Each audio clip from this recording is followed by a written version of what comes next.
In the day's other headlines, the Pentagon began releasing what it calls new, never-before-seen files on unidentified anomalous phenomena, more commonly known as UFOs. The files were released on the Pentagon's website. They include black and white imagery of flying objects, government reports, and transcripts from flight crews and NASA astronauts. In one, Buzz Aldrin describes seeing a fairly bright light source during the Apollo 11 mission. Officials say the public should draw their own conclusions on what the files mean in terms of alien life, though critics worry the videos could be misinterpreted. Spanish health authorities in the Canary Islands are preparing for the arrival of the cruise ship at the center of the hantavirus outbreak. Officials say more than 140 passengers and crew will be evacuated and loaded onto buses, but only when their repatriation flights are ready. U.S. and U.K. officials have said they plan to send planes to evacuate their citizens. The ship is due to arrive in Tenerife off the coast of West Africa on Sunday. Spain's head of emergency services says passengers will be taken to a cordoned-off area and that there will be, quote, no chance of contact with residents. The most common scenario we are currently working on is that the 147 passengers will arrive without symptoms, and the planes will be standard. However, we have also requested a medicalized aircraft to ensure we are fully prepared should it be needed. But dozens of port workers are protesting the ship's arrival. Some are worried about the spread of the virus, while others say the evacuation will disrupt their work at the port. Officials say none of those remaining on board are symptomatic. President Trump says Russia and Ukraine have agreed to a 3-day ceasefire at his request to allow for Russia's annual Victory Day celebrations this weekend. In a post on social media, Mr. Trump said the truce would, quote, include a suspension of all kinetic activity and also a prisoner swap of 1,000 prisoners from each country. The Kremlin and Ukraine's president have both confirmed the agreement. Before that, though, each side accused the other of repeatedly violating ceasefires they'd separately declared. Russia released video today that it said showed Ukrainian strikes on a commercial aviation hub in Rostov-on-Don. In Florida today, a jury convicted 4 men of conspiracy in the assassination of Haitian President Jovenel Moïse in 2021. His death plunged the Caribbean nation into political turmoil, providing an opportunity for gangs to take increasing control of the country.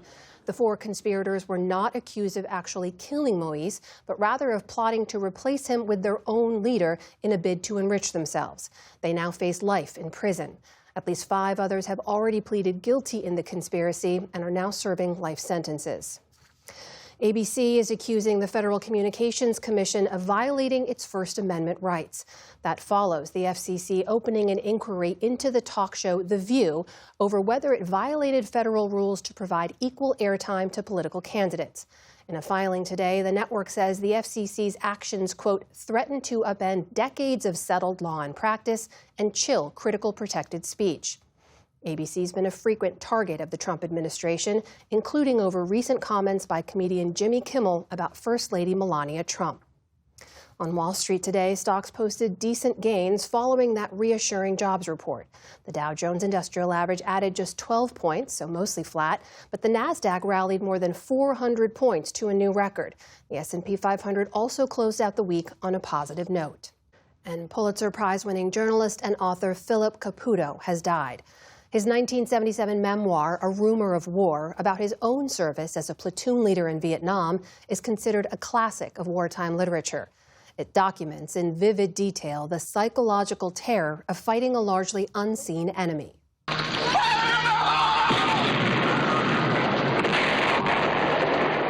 It was turned into a 2-part CBS miniseries and explored the erosion of ethics as soldiers, including his own, killed civilians with suspected Viet Cong ties.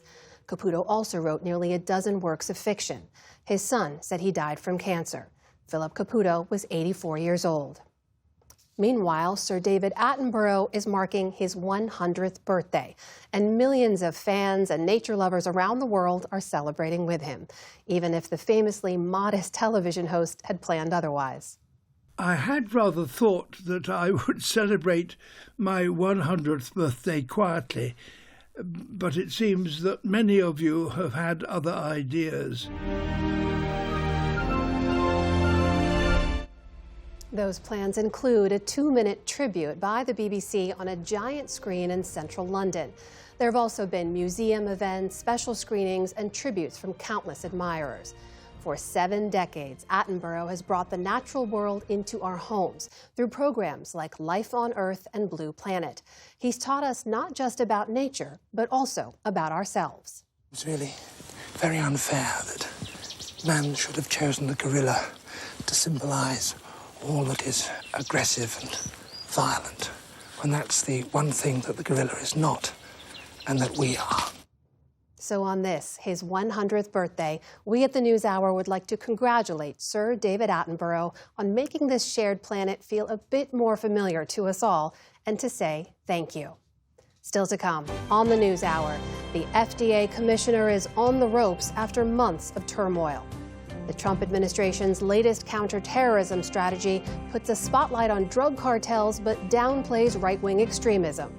And David Brooks and Ruth Marcus weigh in on the week's political headlines. This is the PBS News Hour from the David M. Rubenstein Studio at WETA in Washington, headquarters of PBS News. Support journalism you trust. Support PBS News. Donate now, or even better, start a monthly contribution today.